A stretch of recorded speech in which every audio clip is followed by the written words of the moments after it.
Você quer vitória na sua vida? Mas você sabe contra qual inimigo você está combatendo? Não sabe? Então fica aqui com a gente que eu vou te contar nessa formação, porque nós estamos na série A Vitória pelo Jejum. Estamos utilizando aqui o tratado da oração do jejum e da esmola do Frei Luiz de Granada, e essa é a nossa 8ª formação.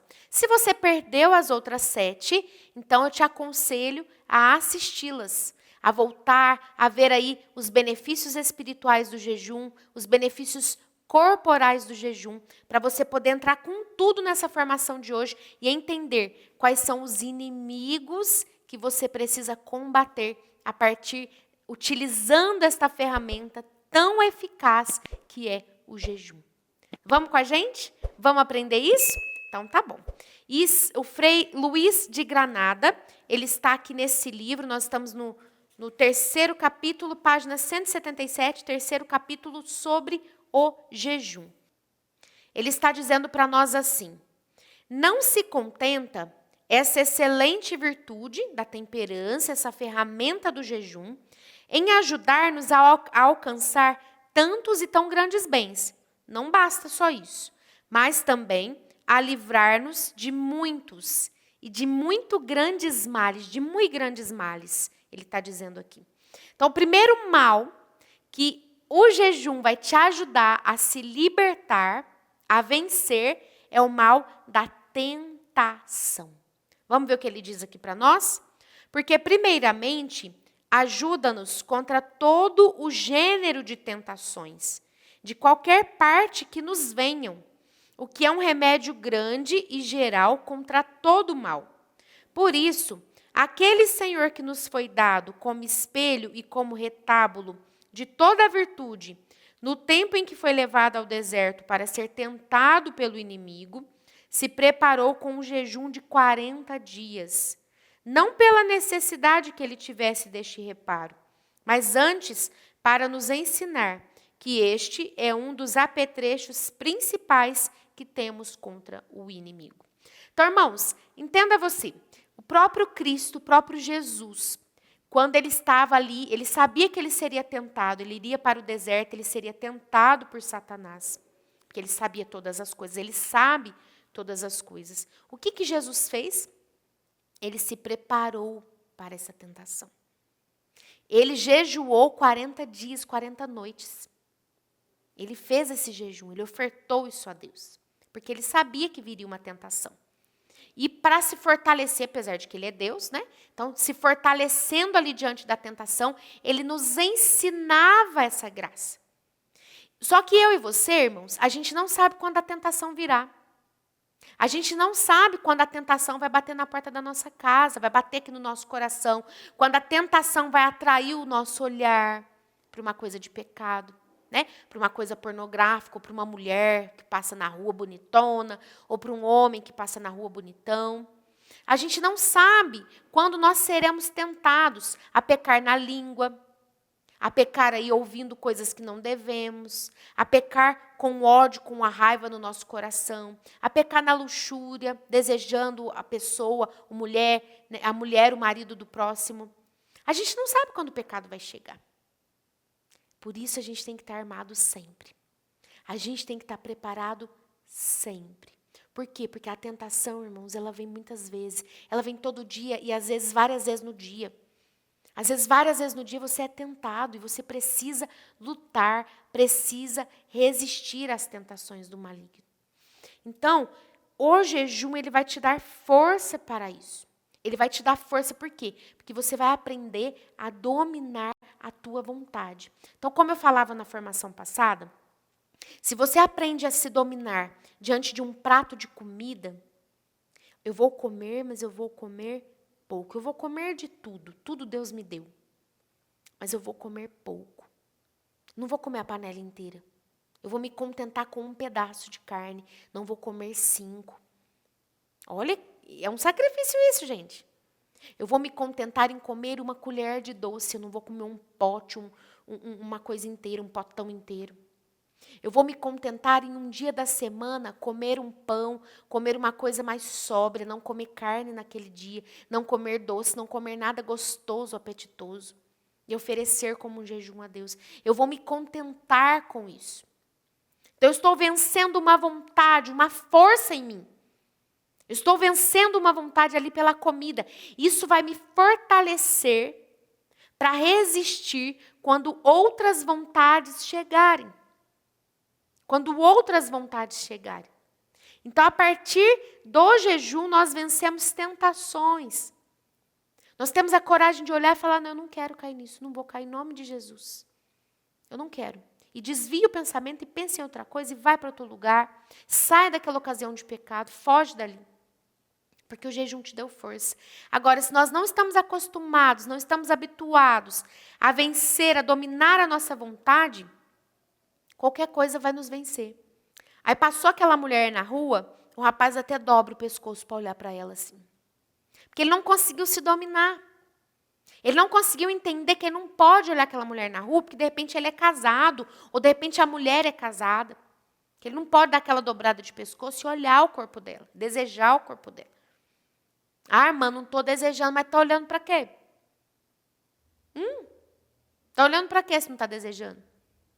E o desejo, ele vem a partir do olhar. Se a gente não vê uma coisa, a gente não vai desejar. A gente não vai desejar. Porque você vê, aí você alimenta o seu... Olha como a tentação funciona. Normalmente pelos olhos. Ela entra pelos sentidos. Os olhos, os ouvidos, as mãos. Então você vê. Você ouve. Aquilo aguça o seu pensamento, aguça a sua imaginação. Aí você começa a pensar, nossa, e se fosse minha? Olha, eu vi essa mulher bonita, se fosse minha. Eu ia fazer tal coisa, eu ia fazer isso, eu ia agir assim.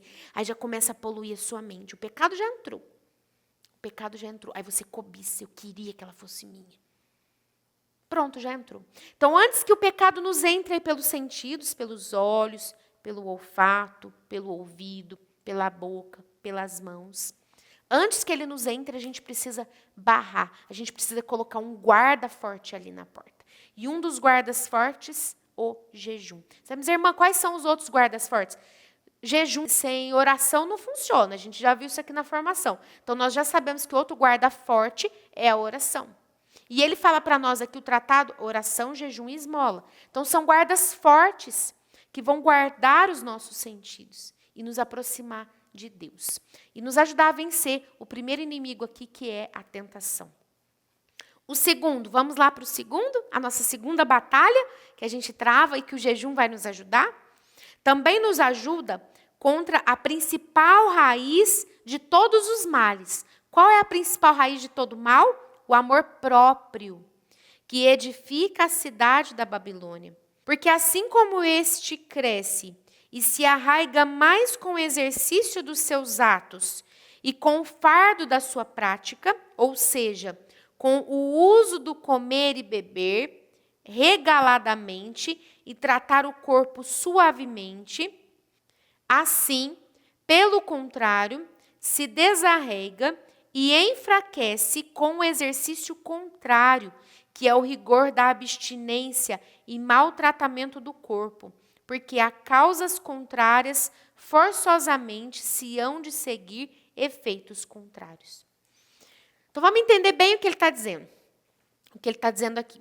O amor próprio é essa estima de nós. Por que muitas vezes a gente peca na gula? Porque a gente pensa assim, eu mereço. Olha, eu mereço mais um pedaço de bolo. Não, eu mereço. Eu mereço hoje comer bolo até morrer. Será que você merece isso mesmo? Será que você merece esse prazer excessivo que vai te engordar, que vai te fazer mal, que vai te dar doença, que vai te dar depois uma indisposição? Você merece isso tudo? Porque às vezes nós pensamos só no prazer do momento, mas a gente não pensa na consequência da coisa. Então, o amor próprio faz com que nós nos amemos demais.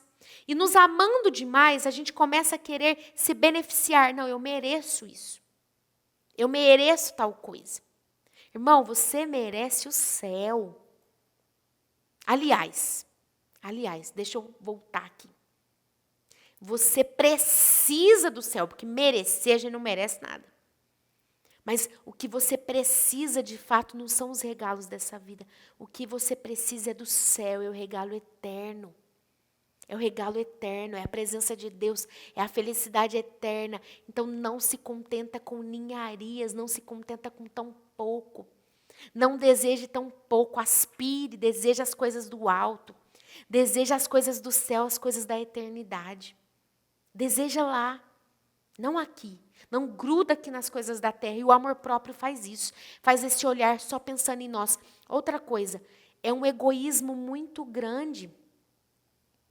A gula, a destemperança, ela gera um egoísmo. Por quê? Normalmente a gente só pensa na gente mesmo. Você vai comer, se você é um guloso, só pensa em você, está movido pelo amor próprio, você não vai pensar se outra pessoa está com fome.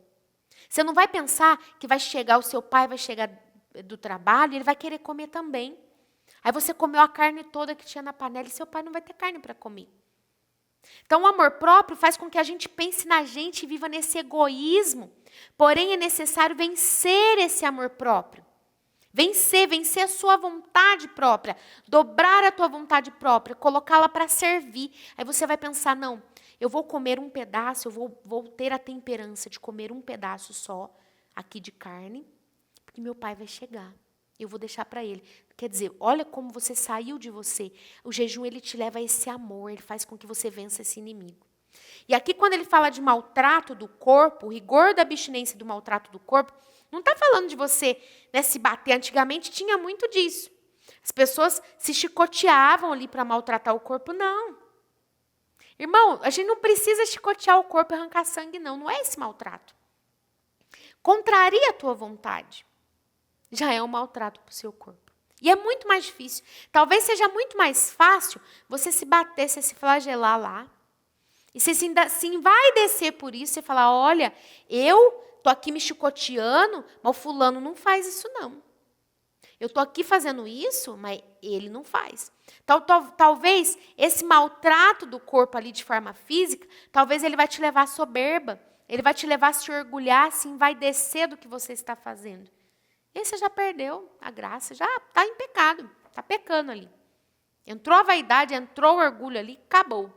Já lanchou a oferta diante de Deus, já não vale nada. Agora, talvez você vencendo silenciosamente ali, no seu coração, a sua vontade, sem contar para ninguém, talvez ali, irmão, você vai maltratar o teu corpo muito mais. Eu quero comer a panela de carne, eu vou comer um pedaço. Eu quero comer o bolo inteiro, eu vou comer um pedaço. E talvez você aprenda a não pegar o pedaço maior. Talvez você comece a se acostumar a pegar o pedaço menor, a pegar os piores pedaços. Se você faz um frango, se você faz bife, é tudo igual. Mas se você faz frango, o frango vai ter pé, o frango tem pescoço, o frango tem as carcassinhas, né, os pedacinhos com osso. E o frango tem coxa, tem peito, tem os pedaços maiores, mais carnudos. Talvez diante disso, você aprenda a maltratar o teu corpo, não ficando sem comer, mas indo lá e pegando o pedacinho menorzinho, o pedacinho que tem menos carne. Tendo essa coragem, tem coragem de fazer isso? Quero te desafiar a isso. Porque assim você maltrata, você vence o seu amor próprio. Porque o amor próprio vai dizer, não, você merece o pedaço maior, vai lá e pega a coxa. Vai lá e pega a sobrecoxa. Vai lá e pega o peito inteiro, porque você merece isso. Aí você vai pensar o quê? Não, eu vou dar a vez.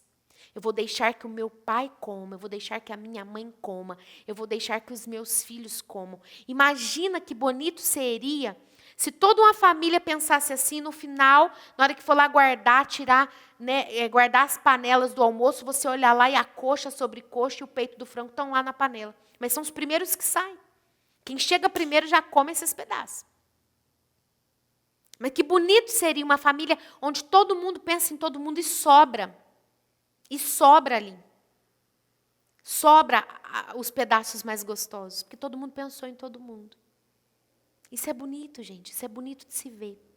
Isso vence em nós o amor próprio. Isso é uma graça que o jejum nos alcança. E o terceiro inimigo, ele diz assim. Também nos ajuda contra a raiz pestilencial e geral de todos os males, como a chama o apóstolo, que é a cobiça do dinheiro, a qual não pode tanto, onde reina esta virtude da temperança. Porque é certo que o dinheiro não se ama por si mesmo. Gente, ninguém ama o dinheiro por ele mesmo. É um papel. Você vai amar um papel? Não. Papel por papel, tem esse papel, outro papel. O dinheiro é um papel. Mas, antes, pelas coisas que com ele se alcançam. Então, o que nós amamos é o que a gente alcança, o que a gente adquire com o dinheiro. Ele é um meio, não um fim. Que são todas as que se servem para regalo e fausto da nossa carne. Esta é a razão porque os homens amam dinheiro. Porque colocando esta comodidade de lado, não há mais por que o desejar, que o são a purga de que não tem mister. Pois aquele que por virtude, descrição e por temor de Deus renunciou já a estas vaidades e deleites, e quer que todas as coisas que servem o corpo sejam vis e ásperas, para que hão de cobiçar o dinheiro, pois ele não vale mais que para isto, desta maneira seca-se pouco a pouco esta raiz, e desta maneira se tira a lenha do fogo da cobiça, e assim o retiraram de si mesmos todos os santos que tão rigorosos foram no maltrato dos seus corpos, e não somente os santos, mas também muitos dos filósofos pagãos, que contentando-se com coisas vis e ásperas, não tinham motivo para desejar riqueza. Então, irmãos, por que a cobiça do dinheiro é um pecado? Porque a gente, às vezes, coloca o dinheiro no lugar que não é dele. O dinheiro, ele não é um fim, ele é um meio, ok? Para adquirir finalidades, para adquirir fins. Então, se eu desejo ter muitos bens materiais, eu vou precisar de ter muito dinheiro. A não ser que eu roube, né?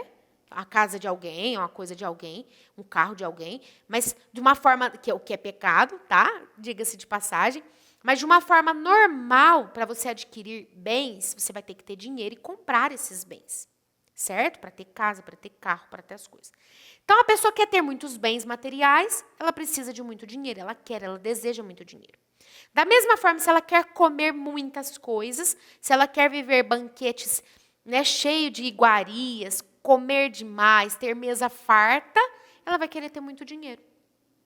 E aí, entra a cobiça no coração do homem. Ele quer muito, ele quer mais do que ele tem, ele deseja demais. E isso é um pecado. A gente tem que se contentar, irmão. Não estou falando para você ter vida de miséria, não, pelo amor de Jesus Cristo. Mas contente-se com menos. Seja uma pessoa que o menos já te faz feliz. Que alegre que é, que bonito que é uma pessoa quando ela é simples. E tudo que você dá para ela faz feliz. Você chega para uma pessoa com a florzinha que você apanhou da rua. Você estava passando lá na rua. Você viu uma flor e lembrou daquela pessoa. Você arranca a florzinha da rua. Leva para ela e fala, olha, eu vim te trazer, eu lembrei de você. E aquela pessoa ela é tão simples, ela é tão pobre de coração, de espírito, que ela vai acolher aquela florzinha como um presente tão grande. Porque ela sabe o amor que você dedicou a ela ali. A atenção que você dedicou. O carinho, o tempo de parar e arrancar. A lembrança dela, ela vai pensar, meu Deus, como eu sou especial. Eu fiz com que uma pessoa parasse, tirasse um pouquinho do seu tempo para me trazer algo. Gente, isso é lindo.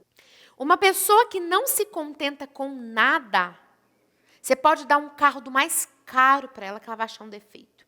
Ou logo ela vai enjoar e vai deixar ele de lado. Você dá o celular, a última geração do celular, ele é maravilhoso, até sair um novo. Quando sai um novo, a pessoa já olha para o dela e fala, ai, isso aqui é lixo. Por quê? Porque saiu um melhor que o meu. Já virou fichinha, lixinho ali para ela, não quer mais. Ela não se contenta com nada, porque vive uma vida de cobiça. Coitada dessa pessoa, você dá o mundo para ela e não tá bom.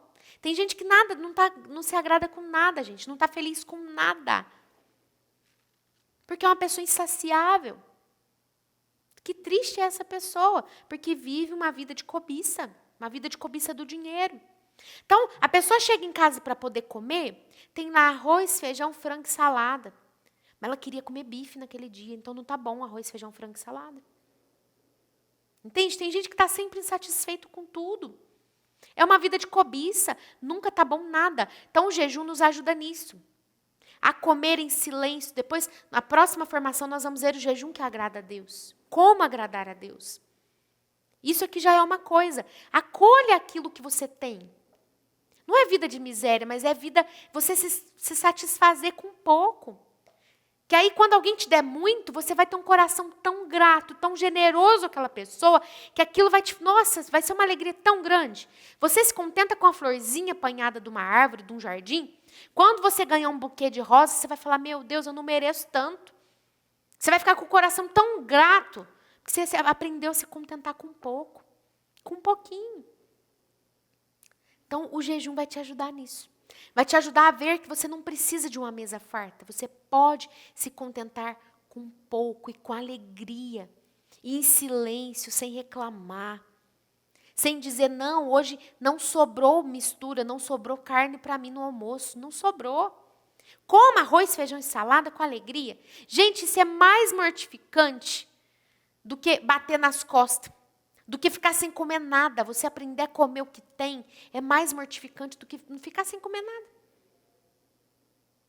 Então, o jejum nos ajuda a vencer essa cobiça do dinheiro que aí nos financia tantos prazeres, nos financia tantos descansos, tantos manjares, tantos passeios, tantas coisas. E que a gente acaba muitas vezes não aprendendo a se contentar com pouco. Vamos aqui para a quarta aprendizagem que o jejum nos dá, né? E o quarto inimigo que o jejum nos ajuda aqui a vencer.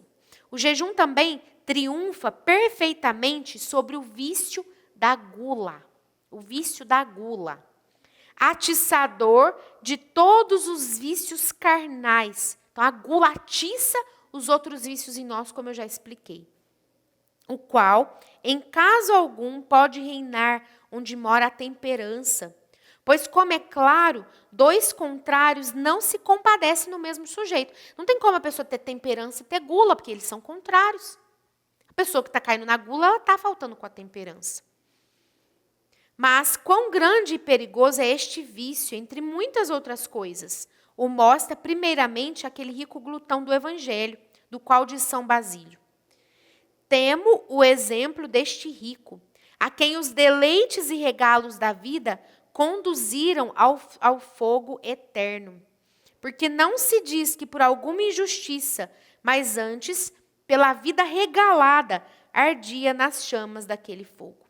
E isto dá bem a entender a resposta do patriarca Abraão, que lhe disse, filho, recorda-te que neste mundo recebestes bens e Lázaro males. Portanto, quer Deus que se troquem agora as sortes de tal maneira que este seja consolado e tu sejas atormentado.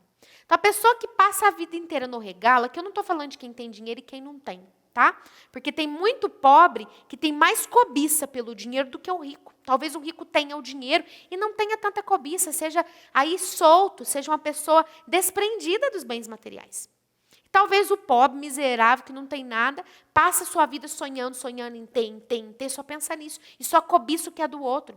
E aí fica lá na inveja, eu queria ter isso, eu queria ter aquilo, e está triste porque o outro tem, e está infeliz porque nunca está satisfeito com o que tem. Não estou falando de riqueza e pobreza. Eu estou falando de virtude, de vida de virtude. Então a gula, ela faz isso, ela nos conduz para o inferno também. Porque se você vê lá a parábola do rico e do Lázaro, o Lázaro vivia cheio de ferida, pedindo comida para os outros na rua. O rico não, vivia numa vida de esbanjo, vivia numa vida de regalo, e o rico foi para o inferno. Então, a gula nos conduz a outras coisas. A vida sem temperança nos conduz a muitos pecados.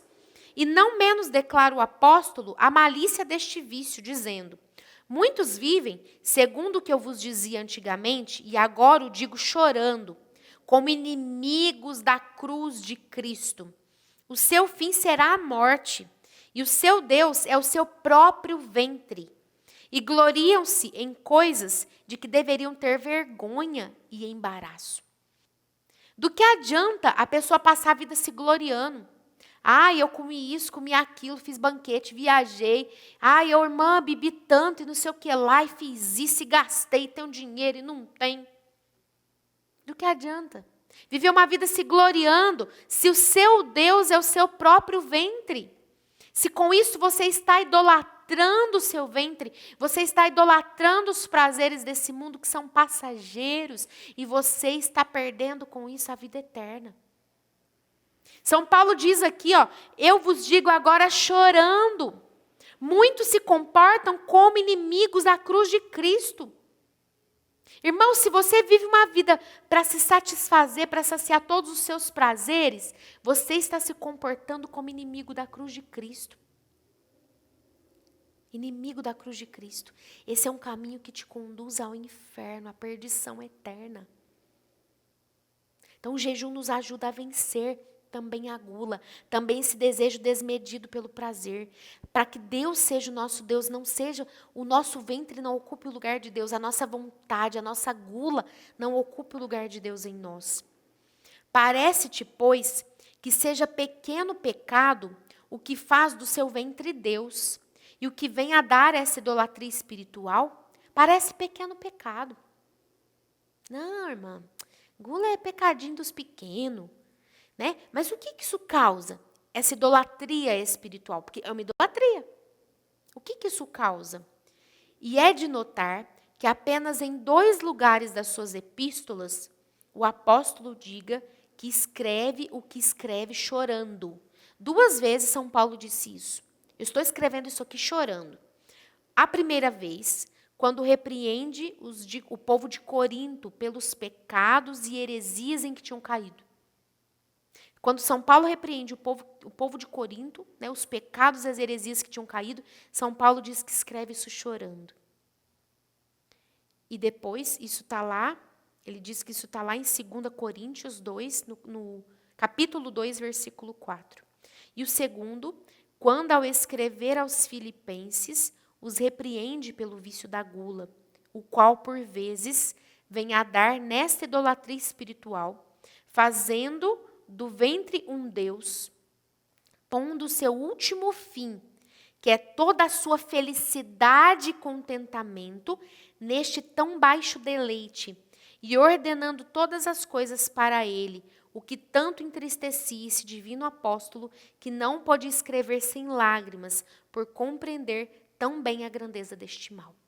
Então, quando a pessoa coloca aqui a gula, a busca do prazer, do deleite, né, da felicidade, do contentamento, no prazer da comida, quando ela coloca isso como um fim último, ela peca, ela coloca isso no lugar de Deus.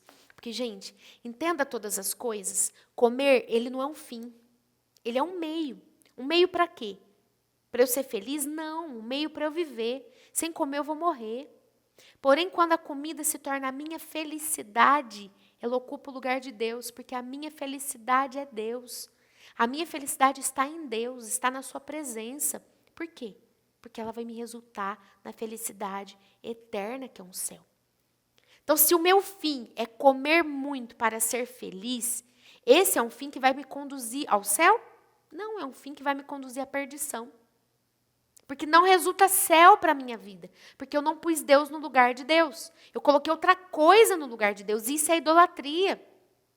As pessoas falam para a gente que a gente é idólatra. Ah, irmã, vocês têm imagem. Vocês cultuam imagem de Nossa Senhora. E vocês cultuam Jesus na cruz, porque Jesus já saiu da cruz. E vocês cultuam imagem de santo. Meus irmãos, isso não é idolatria. Ter uma imagem, né?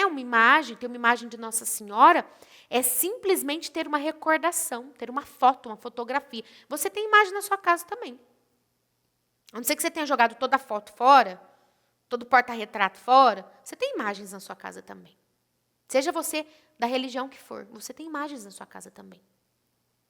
Agora, se você idolatra isso, aí é um outro problema, mas ter imagem não é um sinal de idolatria. Você tem na sua casa. Certo? Agora, muitas vezes a comida, ela se torna um Deus para nós. Muitas vezes a bebida se torna um Deus para nós. Muitas vezes os prazeres desse mundo se tornam um Deus para nós. E aí, a gente não quer chamar de idolatria. Não, minha irmã, não é idolatria. É idolatria, irmã. Isso ofende a Deus. Então, O jejum nos ajuda a vencer esses 4 males. A tentação, que é o próprio demônio que te tenta. Então o jejum te ajuda, irmão, a vencer o demônio. A vencer os embutes de Satanás na tua vida. Ele vai te ajudar a isso. O jejum, ele vai te ajudar a vencer o amor próprio. A vencer aí a gula, que são próprias da nossa carne. Que é o segundo inimigo da nossa alma, a carne. A nossa carne, o nosso pecado, o pecado que habita em nós, que quer nos fazer pecar no amor próprio, quer nos fazer cair na soberba, quer nos fazer cair na gula e viver uma vida de vício e de pecado. E o jejum te ajuda a vencer a cobiça do dinheiro, a vencer, né, tudo isso que o mundo, que a sociedade, o mundo é um outro inimigo. Por quê? Porque ele diz para você, não, você precisa ter. Você precisa ter isso, você precisa ter aquilo, porque aí você tem honra. Porque aí você vai ser alguém reconhecido, porque aí você vai ter status, porque aí você vai ser, né, alguém que vai chamar a atenção das pessoas para você. Para quê, irmã? Para que você quer ter honra desse mundo? Para que você quer ter status, ter poder nesse mundo? Para que você quer ser uma pessoa? Ah, irmã, eu quero ser bem visto. Para quê? Vai passar. Vai passar. Tudo isso aí. Tudo vai passar. E o que vai permanecer é a graça e a presença de Deus. Então, apegue-se ao que realmente importa. Apegue-se ao que realmente tem sentido, que é a presença de Jesus. E não seja um inimigo da cruz de Cristo. Então, tem exercício para você lá no nosso canal do Telegram. Corre para lá, né? Faça o seu exercício lá no canal que está no canal do nosso Telegram. E a próxima formação, nós falaremos do jejum que agrada a Deus. Quer agradar a Deus? Então, aprenda como agradar. Não é só fazer jejum, irmão. Existe o espírito do jejum por trás. Existe a forma de se fazer o jejum. É isso que agrada a Deus. Não é o que eu como, o que eu não como. É como eu faço isso. Tá bom? Então vamos aprender. Eu espero vocês aqui na nossa próxima formação. Mas já começa aí a colocar em prática a partir dos exercícios que estão já disponíveis no nosso canal do Telegram. Deus abençoe sua vida. Um abraço grande e até a nossa próxima formação.